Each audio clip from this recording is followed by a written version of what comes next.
La semana anterior nos quedamos en los primeros dos principios. Vamos a recordar porque si usted no vino, es más, necesitamos recordarlo para ponernos todos al día y continuar con el hilo de la enseñanza. Así que vamos en esta tarde a entrar. Estamos siempre en la serie de temas de vida cristiana. No hemos terminado. Todavía no sé dónde terminar, para serle honesto, porque hay tanto que ver, hay tanto que aprender, así que tal vez en este mes, no sé, todavía no sé dónde voy a parar con esta temática, pero lo que sí sé es que necesitamos ver cada uno de estos temas. La semana anterior estábamos viendo dos principios. Decíamos que un principio, en términos generales, es una ley o regla que se cumple o debe seguirse en cierto propósito como consecuencia necesaria de algo con el fin de lograr cierto propósito. Y por ejemplo, decíamos que una ley o un principio las encontramos en las leyes, o más bien las leyes naturales contienen principios de la física que rigen el universo. Y veíamos la semana anterior que un principio o una ley, un principio muy conocido por todos nosotros, decíamos que todo lo que sube tiene que bajar, y eso pertenece a la ley de la gravedad. Entonces, de eso se refiere, es un ejemplo para hablar acerca de un principio. El principio es que todo lo que sube tiene que bajar, pero eso está enmarcado dentro de la ley de la gravedad. Entonces, un principio bíblico decimos que son verdades infalibles y prácticas. Infalibles quiere decir que no falla, y práctico quiere decir que sí se puede hacer. Entonces, un principio bíblico es una verdad infalible y práctica que se encuentra en la palabra de Dios y puede ser aplicados a la vida cotidiana, o sea, al diario vivir, tanto en lo personal, en lo familiar, por supuesto, asimismo en lo laboral. Así que tiene esas aplicaciones. Eso veíamos la semana anterior. Ahora, vimos el primer principio, que debíamos de tener una actitud aceptable cuando nos hallamos en diversas pruebas. ¿Y qué quería decir eso? ¿Se acuerda usted? ¿Ah? ¿No se acuerda? Que tengamos sumo gozo, dice el apóstol Santiago, cuando nos hallemos en pruebas. Y uno dice, bueno, ¿y cómo es que vamos a tener sumo gozo? Si lo que a veces queremos es llorar, ¿o no? O salir corriendo, ¿verdad?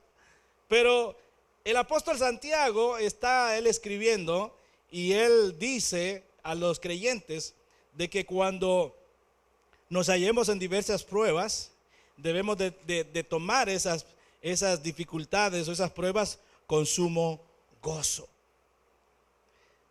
Y me va a decir, pero eso está en otro nivel espiritual. Bueno, ¿en qué nivel está?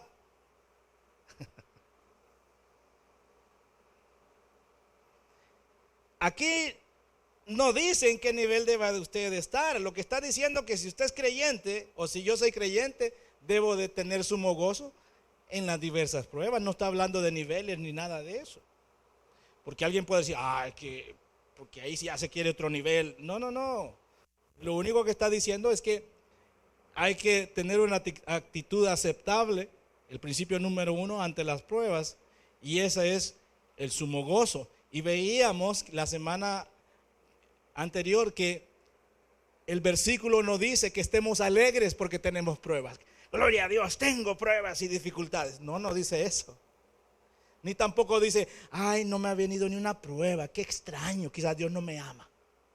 Tampoco no quiere decir eso. Lo que quiere decir es que cuando llegue la dificultad, el momento difícil y la prueba, nuestra actitud debe ser aceptable delante del Señor y debemos de aceptarla con gozo. Eso es lo que está diciendo. No está diciendo que nos pongamos alegres porque usted tiene dificultades. No, ¿quién las quiere? Sin embargo, van a llegar. Fíjese. Ese era el primer principio. El segundo principio que veíamos era la perspectiva divina. ¿Qué era eso? Era que a través de la palabra, del conocimiento que tenemos acerca de las escrituras, debemos de ver las cosas, tratar de verlas desde la perspectiva de Dios, cómo Dios ve esa dificultad. Porque desde nuestra perspectiva, el momento de dificultad, ¿cómo lo vemos? Negro, triste, gris, sin color, sin sabor, sin nada. Pero desde la perspectiva de Dios, cambia. Entonces, eso nos decía la lectura que tuvimos la semana pasada. Ahora vamos a continuar porque son 7 principios bíblicos que nos ayudan cuando estamos en pruebas. Así que vamos a ver los principios bíblicos que nos ayudan a soportar las pruebas en su segunda parte. Creo que hoy solamente vamos a ver 2, porque no va a alcanzar el tiempo de los demás. La próxima semana terminamos este asunto, pero lo que vamos a ver hoy es siempre ahí en el capítulo 1 de Santiago. Quiero invitarle a que se ponga en pie, por favor. Vamos a leer la palabra del Señor. Si gusta buscarlo, Santiago capítulo 1, versículo 2 al 12, y si no, puede leerlo aquí en la pantalla. Leemos la palabra del Señor en el nombre del Padre, del Hijo y de su Espíritu Santo. Hermanos míos, tened por sumo gozo cuando os halléis en diversas pruebas, sabiendo que la prueba de vuestra fe produce paciencia. Mas tenga la paciencia su obra completa, para que seáis perfectos y cabales, sin que os falte cosa alguna. Y si alguno de vosotros tiene falta de sabiduría, pídala a Dios, el cual da a todos abundantemente y sin reproche, y le será dada. Pero pida con fe, no dudando nada, porque el que duda es semejante a la onda del mar, que es arrastrada por el viento y echada de una parte a otra. No piense pues quien tal haga que recibirá cosa alguna del Señor. El hombre de doble ánimo es inconstante en todos sus caminos. El hermano que es humilde de condición, gloríese en su exaltación, pero el que es rico en su humillación, porque él pasará como la flor de la hierba. Porque cuando sale el sol, con calor abrasador, la hierba se seca, su flor se cae y perece su hermosa apariencia. Así también se marchitará el rico en todas sus empresas. Versículo 12. Bienaventurado el varón que soporta la tentación, porque cuando haya resistido la prueba, recibirá la corona de vida que Dios ha prometido a los que le aman. Padre, en el nombre de Jesús, gracias en esta hora. Gracias por tu palabra, Señor, que siempre tiene el consejo apropiado, oportuno y preciso para nuestras vidas. Señor, nos exponemos a tu palabra en esta tarde, Señor, para que pueda alumbrar, Señor, todo lo que está en nuestro interior y que alumbre nuestros senderos, Señor, para que podamos caminar sobre tierra firme, Señor, sin ningún obstáculo hasta llegar a tu presencia. En el nombre de Jesús te damos gracias, Señor. Amén. Puede tomar su lugar.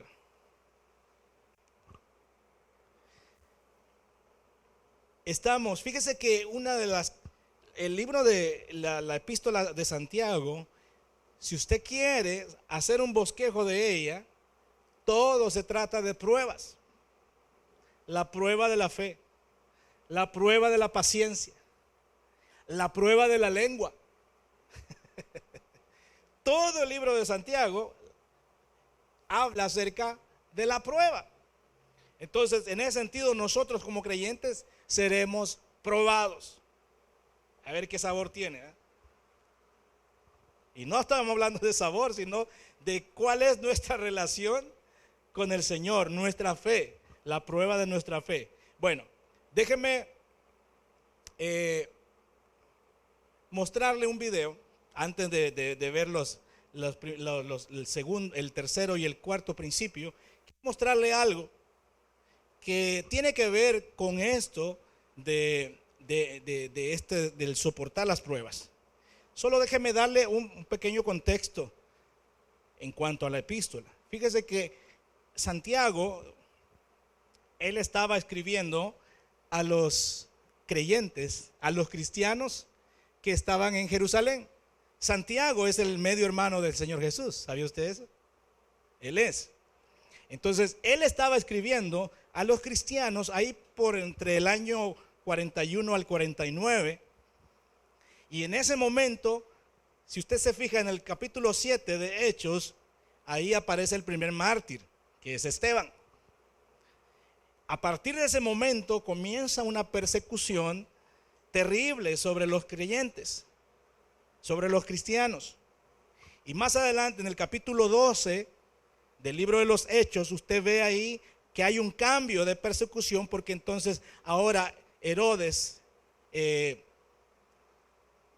Agripa, el primero, él comenzó también a perseguir a los creyentes. Pero no fue hasta en el año 64, ya cuando Nerón aparece en la escena, que incendia Roma y le echa la culpa a los creyentes. De ahí en adelante, los cristianos empezaron a padecer persecución, no de los vecinos, no de la ciudad donde se encontraban, sino que desde el mismo imperio romano. Entonces, una cosa es que el vecindario donde está la iglesia del Señor persiga a los creyentes, y otra cosa es que el del mismo imperio, el mismo gobierno empiece a perseguirlos. Entonces, del año 41 hasta el 60 eran los judíos que andaban ahí buscando a los creyentes para acusarlos y decirle: miren, estos están en contra del imperio romano. Y ya los romanos tenían que investigar a ver qué pasaba. Pero a partir del año 64 la cosa se puso más difícil. Entonces Santiago está ahí por el año 44, 41 escribiéndole a los creyentes que estaban en Jerusalén, porque Pedro, Santiago y Juan eran los tres principales en la iglesia de Jerusalén. Entonces Santiago les estaba escribiendo a los creyentes que cuando llegaran las pruebas, ¿cómo debían de tomarlas? Con sumo gozo. Y ahí apenas empezaba la persecución. Entonces, quiero dejarle este video para tener un poco de contexto de lo que el apóstol Santiago está escribiendo. Y de ahí en adelante, esa persecución no para. Así que déjeme hacer algunos ajustes aquí para que usted pueda ver y oír.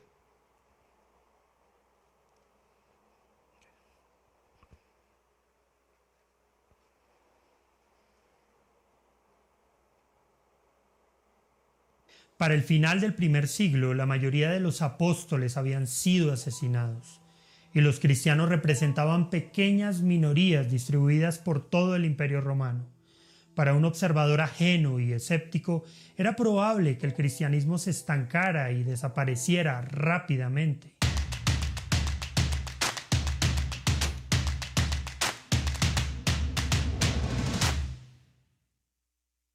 Sumado a este pronóstico, era necesario tener en cuenta el hecho de que el imperio era cada vez más hostil con el cristianismo y, por sobre todo, la nueva fe tenía en contra que sus valores se estaban contraponiendo a los valores de la cultura greco-romana cada vez más. Pero los cristianos tenían muy clara su posición y los casi seguros sufrimientos que experimentarían producto de su fe.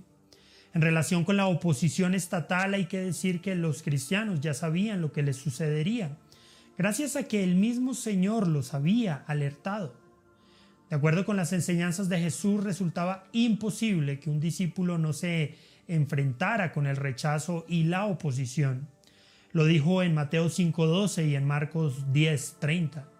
Sin embargo, a diferencia de la enseñanza de otras religiones, Jesús había enseñado que esta situación, lejos de generar odio, debía llevar al discípulo a orar por sus perseguidores. La persecución de los cristianos en el Imperio Romano ocurrió de manera intermitente durante un periodo de más de 2 siglos, entre el gran incendio de Roma en el año 64 después de Cristo bajo Nerón y el Edicto de Milán en el 313 después de Cristo, en el que los emperadores romanos Constantino el Grande y Licinio legalizaron el cristianismo. Se desconoce el número total de cristianos que perdieron la vida a causa de estas persecuciones, aunque el historiador de la iglesia primitiva Eusebio se refiere a la cantidad en uno de sus escritos como las grandes multitudes. A medida que el cristianismo fue ganando terreno, la actitud del imperio se fue radicalizando, desde persecuciones producto de la sospecha o la persecución local, hasta hostigamientos radicales, directos y generalizados. Tradicionalmente se cree que existieron 10 persecuciones generales contra el cristianismo por parte del Imperio Romano, y muchas otras locales. En este video hablaremos de las generales.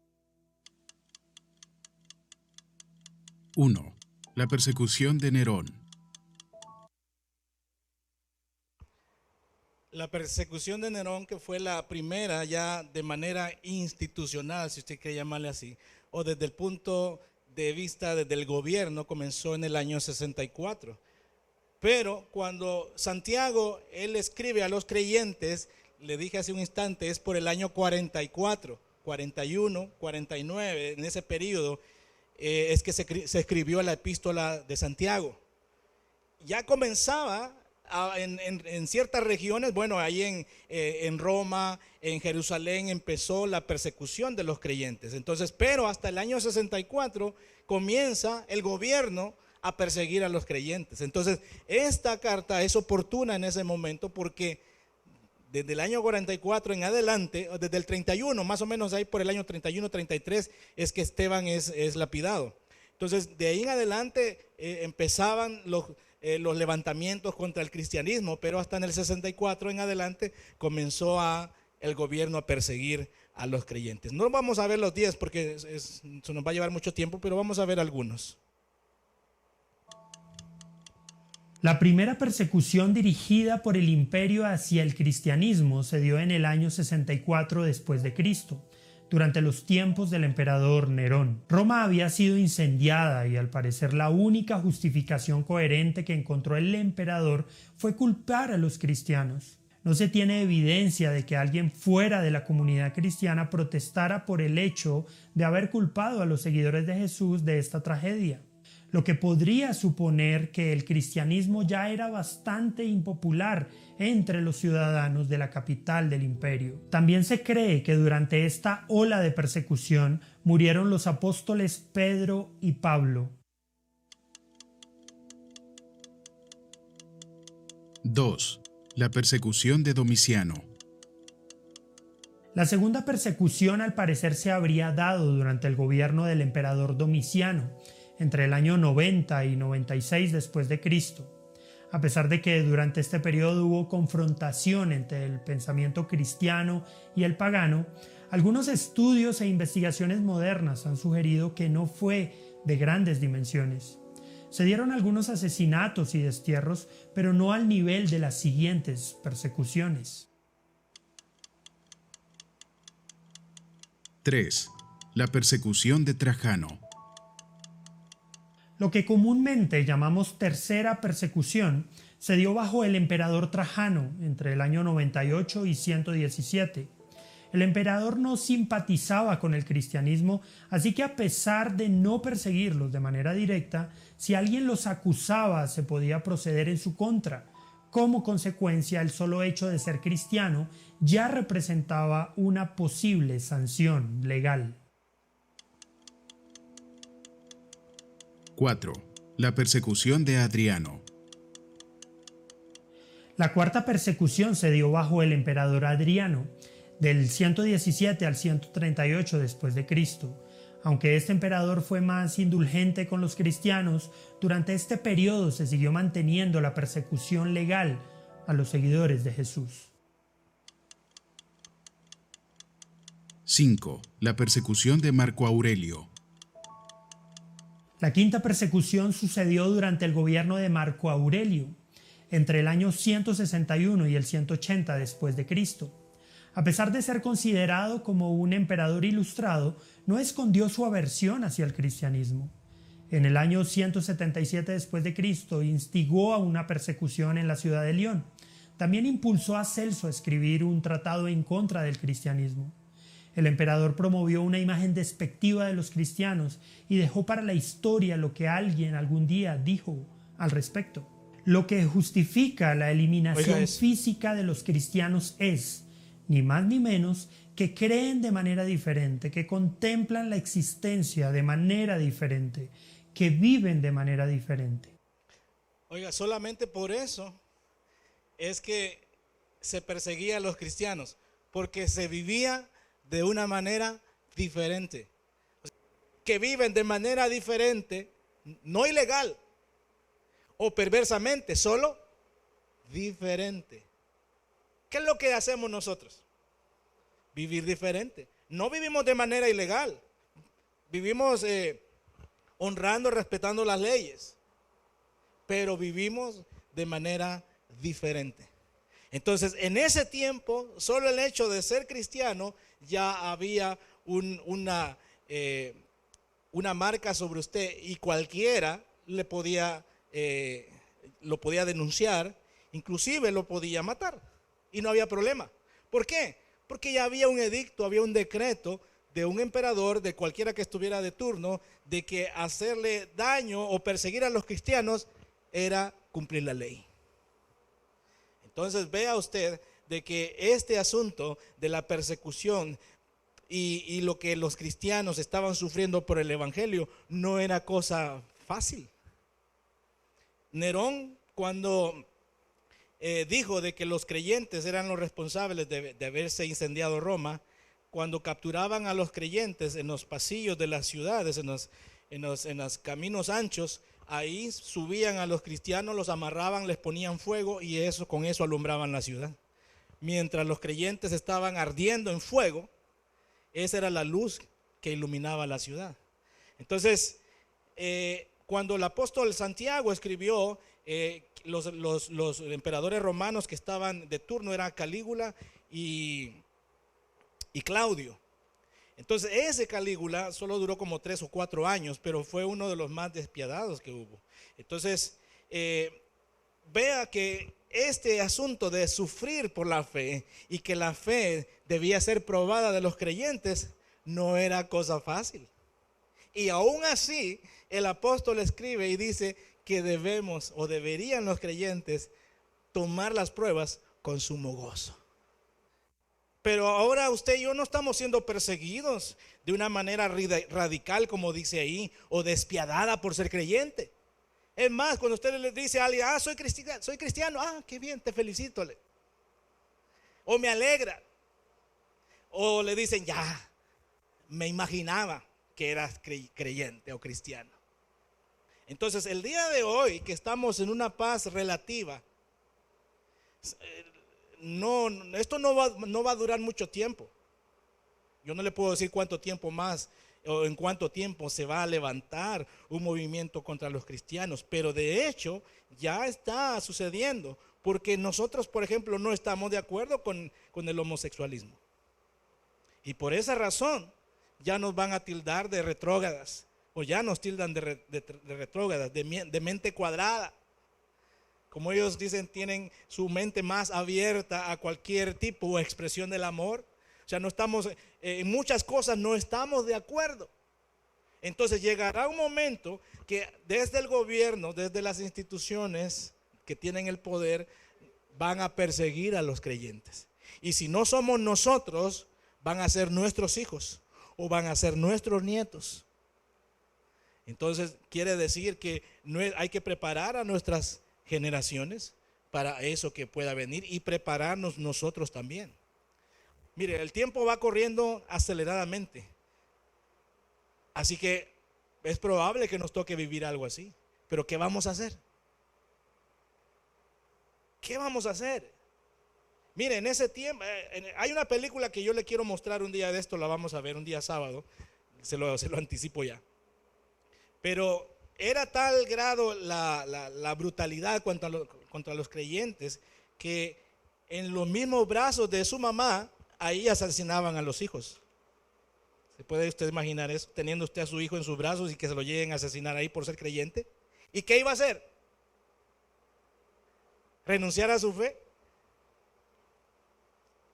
Este instante en donde el apóstol Santiago está escribiendo acerca de las pruebas es un momento que nosotros debemos de ponerle mucho cuidado, porque no es sufrir porque hablan de usted que la nariz la tiene como la tiene, ¿verdad? Que la tiene chata, que la tiene no sé qué, que porque le dice, qué gordo estás, ¿verdad? Eso no es sufrir por el evangelio, no.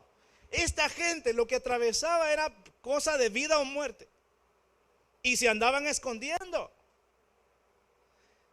Entonces, el apóstol que venga hoy en este día a recordarnos de que las pruebas las debemos de asumir con sumo gozo, hay que ponerle atención a esto, porque lo que los creyentes en estos primeros siglos, en los primeros 40 años del siglo primero, era algo totalmente fuerte. El tercer principio que vamos a ver en esta tarde es la paciencia. Paciencia es igual a perseverancia. Vamos a ver lo que la Escritura nos dice acerca de la paciencia. El tercer principio dice: mas tenga la paciencia su obra completa, para que seáis perfectos y cabales, sin que os falte cosa alguna. ¿Cuántos perfectos hay aquí? ¿Cuántos cabales hay aquí? Bueno, ya vamos a ver qué significa eso, porque cuando hablamos de perfección, usted lo natural es de verse y decir, no, yo no estoy perfecto. Entonces vamos a ver qué significa eso, porque esas palabras son importantes para poder comprender esta instrucción que el apóstol Santiago le da a los creyentes y a nosotros también, por supuesto. Al darnos cuenta de la perspectiva de Dios, o sea, desde cómo Dios, desde el ángulo en que Dios mira las pruebas, es posible enfrentarnos a la aflicción con paciencia. Paciencia es igual a perseverancia. Ahora, así como la fe probada y verdadera obra así como la fe probada y verdadera obra para producir perseverancia, así también se puede permitir a la perseverancia continuar su obra perfecta o acabada para producir dos productos finales. O sea, la paciencia y la perseverancia producen o deberían de producir dos productos en nosotros. Ahora, ¿cuántos pacientes somos aquí? ¿O cuántos perseverantes somos?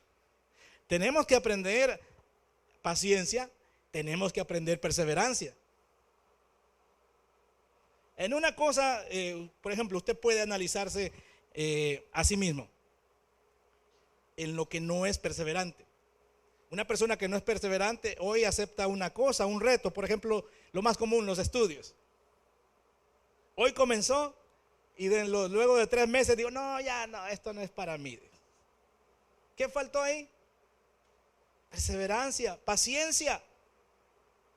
Aunque sabe que lo va a necesitar, pero dice, Entonces, nosotros debemos de aprender perseverancia, no solamente en las cosas cotidianas de la vida. Por ejemplo, aprenden un instrumento, por ejemplo, o un deporte.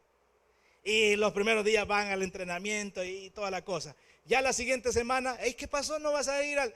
No, es que me duelen las piernas, es que me duelen los brazos. Entonces comenzamos y no terminamos. Ahora, la carrera que hemos comenzado en Cristo, lo aconsejable es que no me la vaya a dejar tirada, por favor. Pero es que ya llevo tantos años. Bueno, le faltan más. Sí, pero es que mire, bueno, perseverancia, dice la Escritura que debemos de tener. Paciencia. Dice que así también se debe permitir a la perseverancia continuar su obra perfecta y acabada para producir dos productos finales. ¿Quiere saber cuáles son? Sí, ¿verdad? Bueno, los dos productos que da como resultado de la paciencia o la perseverancia son madurez. Y el segundo es plenitud espiritual. esto de plenitud espiritual se escucha así como muy elevado, ¿verdad? Como decir, anda volando solo en las alturas. No, la plenitud espiritual, se lo voy a poner en términos sencillos. Por ejemplo, viene usted acá y ve que no hay músicos, que no hay muchos instrumentos, que no hay muchos cantantes, pero aún así usted adora y eso no le es ningún impedimento para adorar al Señor. Entonces, ¿qué hay dentro de usted? Hay plenitud espiritual, porque usted no necesita músicos, no necesita de muchos instrumentos para adorar, está pleno en el Señor. Entonces, véalo así, porque que usted diga, yo voy a ser pleno hasta cuando esté en cierto nivel. No, la plenitud espiritual se mide en cosas como esa, que nada le impide a usted adorar. Y de hecho, la semana pasada algo así creo que pasó, ¿o no? Y como le dije a un instante, el reporte que me han dado es bueno, gracias al Señor. Gloria a Dios por eso. Entonces, usted no dijo, bueno, es que no va a estar fulano, no va a estar aquí, ¿y qué vamos a llegar a hacer? Usted vino. Entonces quiere decir que hay plenitud espiritual en usted, que no depende de nada ni de nadie para relacionarse con el Señor y tener comunión con Él. ¿Cuántos dan gloria a Dios? Entonces, la plenitud espiritual es eso, porque no hay algo usted va a dejar de hacer o de servir al Señor o bendecir al Señor. No, ustedes dicen, no, lo hacemos. Lo hacemos. La madurez, por supuesto, es algo que nos indica que alguien ya está completo. Usted es un hombre, una mujer madura, ¿o no? Yo creo que sí. Pues no le falta nada. Alguien de 11 años para abajo no es maduro o no es madura. Pero usted está maduro o madura, pues, en cuanto a la edad, ¿verdad? Entonces, la perseverancia produce en nosotros madurez espiritual, por supuesto, y una plenitud espiritual. Entonces, alguien que dice, otra vez los mismos cantos, que no se saben otra, y es que ya me aburrió, no tiene plenitud espiritual, porque depende de coros nuevos, depende de otras circunstancias para poder adorar. Pero el que está pleno en Dios, no importa, dice, adoremos al Señor y ahí vamos. Entonces, cuando el creyente persevera a través, y fíjese que las pruebas y las dificultades son para eso, para producir en nosotros madurez y plenitud. Así que cuando llegue la dificultad a nuestra vida, ¿qué es lo que busca el Señor? Que lleguemos a la madurez y a la plenitud. Se lo voy a poner bien sencillo. Cuando usted corta un mango verde, ¿qué es lo que hace? Generalmente lo envuelve en papel, o allá en El Salvador, ¿se acuerda? ¿Alguna vez enterró mangos en la tierra? Y yo lo hice. Entonces ese manguito verde puesto en la tierra, al calor de la tierra, se madura. Si usted lo deja así como tal, se echa a perder y nunca llega a madurar, tiene un sabor algo extraño. Entonces nosotros, para llegar a la madurez y dar el sabor, dar la medida, dar todo lo que necesitamos, es bajo presión. Y no me pregunte por qué, así lo diseñó el Señor. Es más, a su hijo Jesús estaba orando en el Getsemaní, le dijo, Señor, si es posible, pasa de mí esta copa, le dijo, pero que se haga tu voluntad. ¿Y cuál fue la respuesta del Señor? Que pasara por ahí. Y luego dice, Hebreos es o Filipenses, no me acuerdo, que por lo que padeció, aprendió obediencia. Creo que es Hebreos. Que por lo que padeció, aprendió obediencia el Hijo de Dios. Óigame, por favor. Entonces quiere decir que nosotros vamos a tener que pasar por momentos dificultosos. Entonces, uno de los frutos o productos que la perseverancia produce en nosotros es madurez y plenitud espiritual. ¿Cuántos dan gloria a Dios? Hoy voy a terminar temprano. De veras, hoy sí voy a terminar temprano. Siempre le digo eso, ¿verdad? No, pero hoy sí. Entonces, es necesario llegar a eso. Cuando esos videos que usted acaba de ver, y hay la película que le digo que vamos a ver un día sábado, un día de estos, verá usted cuán difícil es. Yo sé que usted lo sabe, pero cuando uno ve las imágenes de lo que se está recreando, ese instante en el tiempo, ese momento en donde los hijos de Dios tenían que padecer y sufrir de esa manera, uno dice, oh, Dios mío, la verdad que yo no he padecido, no hemos padecido lo que esta gente padeció. Entonces, debemos nosotros hoy, en tiempos de paz, si usted quiere llamarle así, estar preparados y afirmada nuestra fe en el Señor, de que cuando llegue una situación difícil, ¿cómo vamos a responder ante ella? Y que desde la perspectiva de Dios, ¿qué es lo que está el Señor obrando o tratando de hacer en nosotros? Porque siempre nosotros lo vamos a ver desde nuestra perspectiva, y cuando lo vemos desde nuestro punto de vista, las cosas se ven mal. Las cosas se ven mal y dice uno, ¿y para qué si esto no es necesario? Acuérdese de Job. ¿Qué tal si Job dice, pero sí, ¿y por qué me viene esto a mí? Dice, no, yo no necesito que me pongan a prueba. Bueno, sí, resultó que al final Job reconoce y dice, no, sí, de oídas te había oído. Y esto que le ofrecía sacrificios y oraciones al Señor todos los días. Bueno, entonces la perseverancia rinde o da o produce en nosotros estos dos productos: madurez y plenitud espiritual. Y me encanta este término porque nosotros, cada uno de nosotros, los que estamos aquí, debemos de llegar a esa plenitud espiritual. La plenitud espiritual no es un título. Hasta que me den el título voy a estar pleno. No, no se trata de eso. Sino es lo que disfrutamos de nuestra vida en Cristo. Alguien que está en plenitud espiritual, la situación de escasez no debería ser un problema. Aunque se necesita el dinero y es bueno para pagar cosas, ¿no? Pero si no lo tiene, y esa es una forma en donde por ahí le va a venir la prueba o nos viene la prueba, entonces debemos de recibirla con gozo. ¿Por qué? Porque eso va a producir en nosotros madurez y plenitud espiritual. Le digo, ¿por qué hablo acerca de las finanzas y de estar escaso? Porque el Señor tuvo que hacer eso conmigo. No que yo antes era un millonario y que andaba aquí los billetes de fuera. No, no era eso. Sino era el hecho de que el lugar donde yo trabajaba, el puesto que yo tenía, ya lo tenía aquí en mi corazón. Y el Señor, de manera dolorosa, se lo digo, dolorosa, tuvo que hacer esa operación en mí. Después de estar detrás de un escritorio con aire acondicionado, con gente que le sirve a uno, todo, de repente aparecer allá en la tiendona cargando bultos para poder sobrevivir en el negocio que teníamos. Pero ¿qué produjo eso en mí?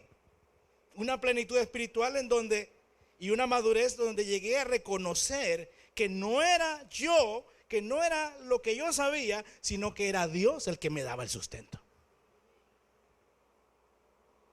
Pero cuando estamos plenos en las cosas materiales, decimos, gloria a Dios, estoy bien, nada me hace falta. Pero entonces viene el Señor y cierra el chorrito, la válvula, y empieza solo por gotitas a dejarle caer. Entonces decimos, Señor, ayúdame, Señor, te necesito, mira. Pero al final del proceso, lo que Dios produce es algo glorioso.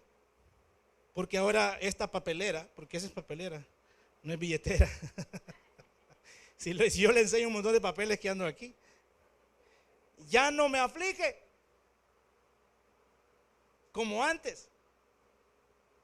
Ahora digo, bueno, el Señor sabe qué está haciendo. Y de hecho Él hace su obra maravillosa y provee justo a tiempo. ¿Cuántos dan gloria a Dios? Yo sé que en su vida también. Así que déle una ofrenda de palmas al Señor, porque el Señor no ha dejado de proveerle.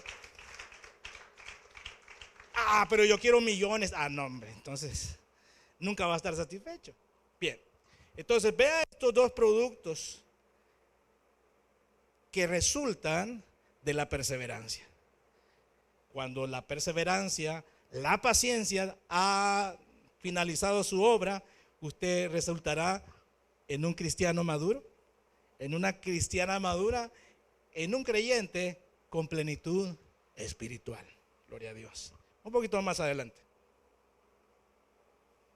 Vea, siempre estamos aquí dentro del tercer principio: paciencia y perseverancia. Y dice, para que seáis perfectos y cabales. Yo le acabo de preguntar cuántos perfectos hay aquí y dice, no, dice. ¿Cuántos cabales hay aquí? Yo no le veo que le hace falta algo. Si lo vemos desde el punto de vista físico, yo le veo sus orejitas ahí en su lugar, por ejemplo. Pero no estamos hablando de apariencia. Veamos qué significa ser perfecto y qué significa ser cabales. ¿Se imagina que el apóstol Santiago fue a darse una vueltecita por El Salvador y escuchó que siempre decíamos cabal? Entonces dijo, voy a escribir a los creyentes que están en Jerusalén que sean cabales. Bien. Mire, desde el punto central de Santiago era mostrar cómo alcanzar la madurez espiritual. Y perfectos, la palabra perfecto, ahí la tiene usted, aquí la puede ver. A menudo se traduce también como alguien maduro, como alguien terminado. Así que la palabra perfecto puede ser cambiada, sustituida y no cambia el significado en maduro o terminado. Eso quiere decir entonces que cuando estamos en una prueba es porque nos hace falta que lleguemos a la madurez o que lleguemos al producto terminado que Dios quiere ver. Por ejemplo, cuando usted ve, por ejemplo, un proceso de producción en esta botella, por ejemplo. Esta botella, para llegar a esta forma, tuvo que pasar por diferentes fases en el proceso productivo. Pero ¿qué tal si se queda a medias? No tendría esta forma, ni tampoco la viñeta, ni la tapaderita esta. Entonces debe de llegar hasta el proceso final. La pieza de plástico es tomada, es moldeada en caliente para que tenga esta forma. Si dijera la botella, no termines conmigo, déjame. Entonces, sin terminar, ¿cuál sería la forma? No sé qué forma tendría, pero no tendría esta forma. Entonces, cuando nosotros somos sometidos a las pruebas es porque nos quieren, así como el manguito, ¿verdad? Que lo cortaron y luego lo maduraron hasta que llegó al momento, al punto correcto, hasta algo terminado. Eso quiere decir que en nosotros todavía falta que terminar algunas cosas. ¿Cuántos dan gloria a Dios? Bueno, por lo menos de mí. Yo sé que Dios tiene que terminar muchas cosas y es a través de diversas pruebas es que Él va terminando su obra. Y cantamos, ¿verdad? Aquel que la buena obra empezó, ¿o no? Será fiel en completarla. El que la comenzó será fiel en completarla en mí. Así que cuando estemos ahí en ese momento, acuérdese que lo están madurando. Acuérdese que lo que están haciendo es que usted quede terminado, un producto terminado. Ahora, eso es lo que quiere decir perfecto. Se traduce como alguien maduro. Entonces, quiere decir entonces que las pruebas, las dificultades están procurando que todos lleguemos a la madurez, que todos lleguemos a hacer algo terminado. Eso es en cuanto a perfecto. Ahora, la otra palabra que está ahí, que es importante, es cabales. Cabales, vea esto, me gustó cuando vi esto. Cabales dice, para dar la idea de alguien perfeccionado por todos lados. O sea, si usted se ve por acá, tienen que perfeccionarlo. Si se ve por acá, también. Y por todos lados lo tienen que perfeccionar. Por eso es que las pruebas y dificultades de repente le vienen por aquí, le vienen por allá y total. ¿Para qué? Para que usted y yo seamos perfeccionados por todos lados. Y por donde más nos llega es por nuestra personalidad. ¿O no? Sí, por ahí llega, porque es una de las áreas más difíciles del ser humano, el carácter, la personalidad. Entonces, entre más duro sea nuestro carácter, más duro nos van a dar. Entonces, y dice también, la idea es alguien completamente desarrollado en todas sus partes. Entonces, alguien que es cabal, que ese es el propósito de las pruebas, llevarnos a ser cabales. Eso quiere decir que por todos lados nos van ¿a qué? Nos van a ajustar. Por eso es que por el lado de la familia hay problemas para ajustarnos a ese lado. Por el lado del trabajo también hay dificultades. Y del lado de la iglesia también. Por todos lados es alguien que está siendo perfeccionado por todos lados. Entonces la pregunta es, ¿necesitamos o no necesitamos las tribulaciones? Sí. Sí, para ser perfeccionados por todos lados. Por eso es que cuando llega al capítulo 12, Santiago dice, bienaventurado el varón que soportó la prueba, la tentación, porque a ese le van a dar la corona de la vida. Y vamos a llegar en las siguientes semanas por ahí. Pero vea entonces que esta palabra, el ser cabales y el ser perfeccionados, nos dan la idea de que ser algo ya terminado. O sea, en la visión que Dios tiene de nosotros, es que Él ya nos ve perfeccionados. Nos ve completados, ya producto terminado. Pero nosotros cuando estamos en el proceso, pues es difícil. ¿A quién le agrada estar en dificultad? Yo sé que nadie. Por eso no sería lógico que alguien diga, aleluya, estoy en pruebas y en dificultades. Eso no es lo que dice la escritura. No, dice que hay que aceptar las cosas con gozo, pero no se refiere a eso. Entonces, esta palabra cabales, si vamos un poquito atrás, para que seáis maduros o terminados y cabales, que quiere decir alguien que ha sido perfeccionado o completado por todas partes. De cualquier lado que lo vean, que la vean, van a decir, esa es una creyente o un creyente cabal. ¿Qué quiere decir eso? Que por todos lados que lo vean, dice, está completo. Pero para llegar a eso, ¿cuánto nos falta? Bueno, en cada uno de nosotros es un proceso que Dios tiene ahí. ¿Dice amén? Bien, vamos un poquito más. Entonces las pruebas pueden enfrentarse con gozo debido a que junto con la fe producen perseverancia. Y si ésta llega a su plenitud, desarrollará a un cristiano completamente maduro al que no le hace falta nada. Y de hecho eso es lo que dice el texto. Dice, versículo 4, ahí en Santiago, mas tenga la paciencia su obra completa, para que seáis perfectos y cabales sin que os falte cosa alguna. Entonces, por eso es que vienen las dificultades, las pruebas, la prueba de nuestra fe, para que tengan un resultado y al final, pues no nos haga falta nada. Vamos al cuarto principio, y es el principio del discernimiento, que eso es igual a sabiduría. Entonces aquí tiene una imagen, ¿verdad? Alguien está pidiendo sabiduría y el Señor dice, vaya, pues ahí te va. Y le dejan a ir todo. Veamos lo que dice. Versículo 5. Y si alguno de vosotros, vea esto, es interesante, es hermoso. Y si alguno de vosotros tiene falta de sabiduría, fíjese que el apóstol Santiago lo pone en estos planes. Él ha de haber pensado, a más de alguno le va a faltar la sabiduría. Pero él no dice, ustedes no tienen sabiduría, sino que lo pone más amable y dice, y si alguno de vosotros tiene falta de sabiduría, pídala a Dios, el cual da a todos abundantemente y sin reproche, y le será dada. Ahora yo pregunto,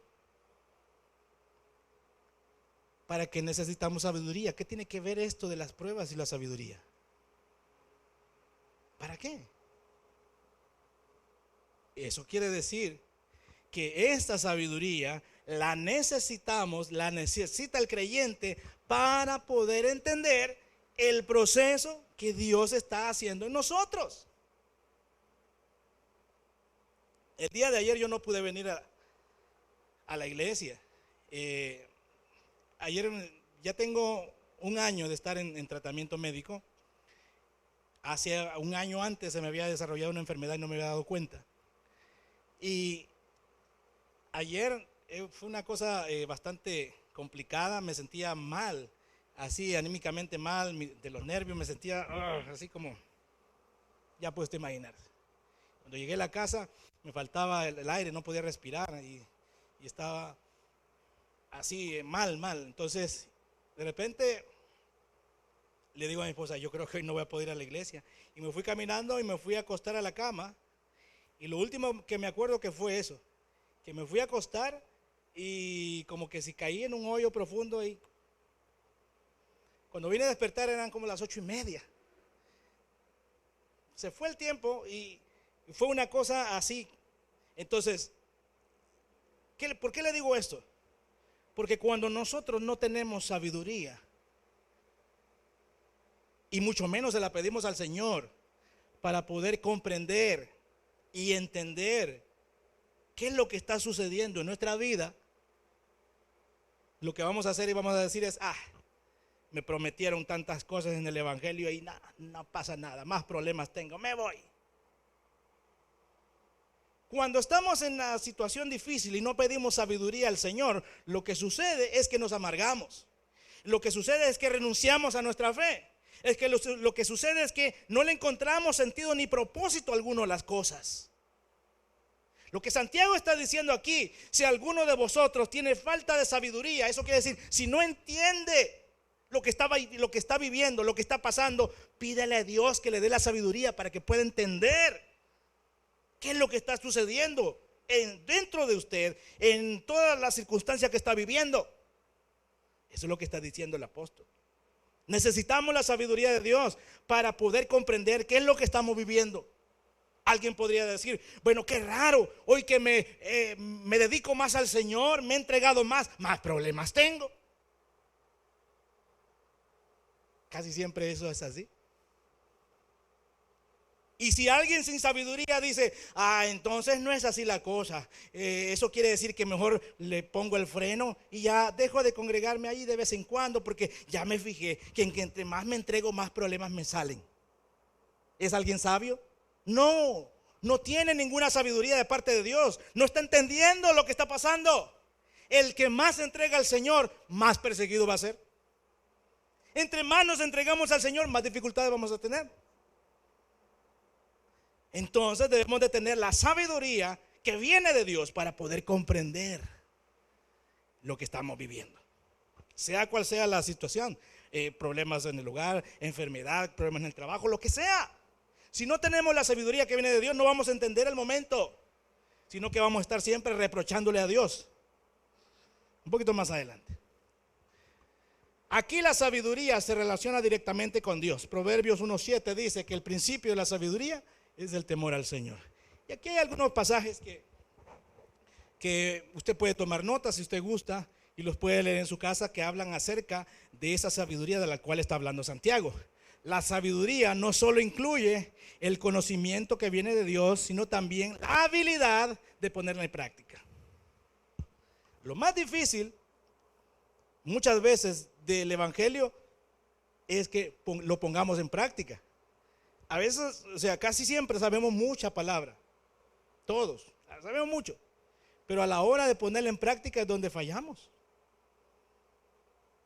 Yo fallo en eso y me imagino que usted también.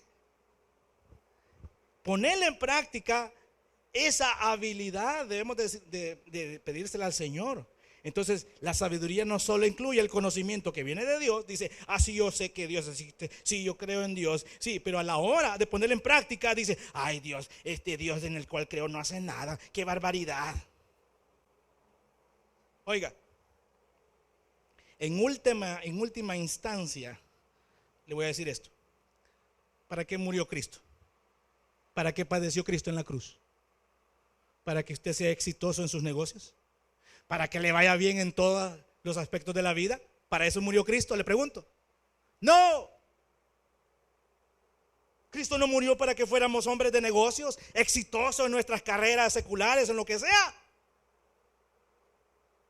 Si usted dice, ay, es que barbaridad, no me va bien en los negocios y yo por eso me hice cristiano, error. Entró por el camino equivocado. A Cristo se llega porque somos necesitados, porque somos pecadores, porque vamos al infierno si no es por Él.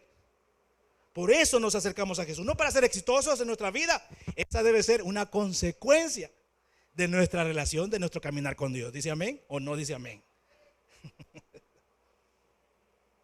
Entonces el que no ha entendido dice eso, pero qué barbaridad, hoy que soy creyente más problemas me vienen, hoy que soy creyente más dificultades vienen, no entendió.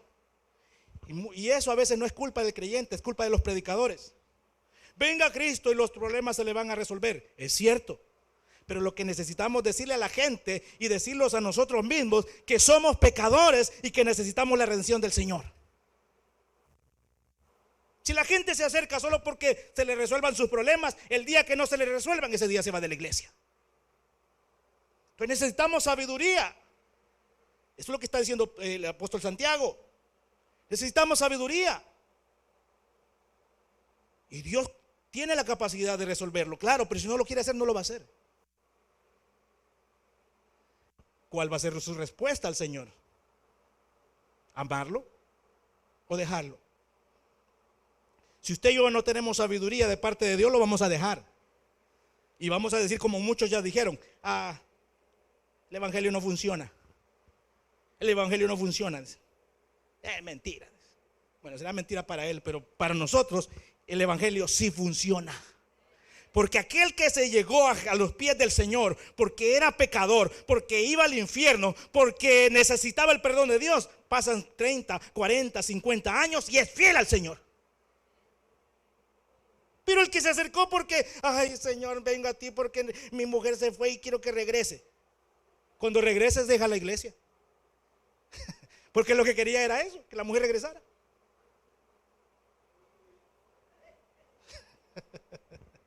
Entonces necesitamos la sabiduría del Señor para poder entender el momento en que estamos viviendo.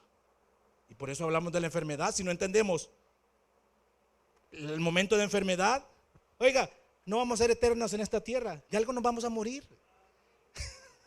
Ay, qué consuelo. Pues, ¿qué quiere que le diga? ¿Va a vivir 200 años? No. Hay una película que se llama El hombre bicentenario, no sé si la ha visto usted, con Robin Williams. Está interesante, cuando usted tenga tiempo. Pero es un hombre que vivió 200 años. Pero esa es otra historia. Usted no va a vivir 200 años. Oiga, le tengo una mejor noticia.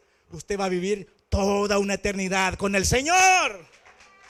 Dele fuerte palmas al Señor. Ahora, no será sobre esta tierra. No será aquí. Porque Cristo no murió para que fuésemos eternos en esta tierra, sino para llevarnos hacia donde Él está por toda una eternidad. Así que si es difícil estar enfermo, claro que sí, a nadie le agrada. Pero cuando tenemos la sabiduría y el discernimiento que viene de Dios, entendemos y decimos, por causa del pecado, el hombre se degrada, se enferma, se muere. Pero nuestro seguro de vida se llama Cristo Jesús. Y es seguro de vida eterna. Ya voy a terminar. Entonces, el principio número 4, necesitamos discernimiento, necesitamos sabiduría para poder enfrentar las pruebas, las dificultades.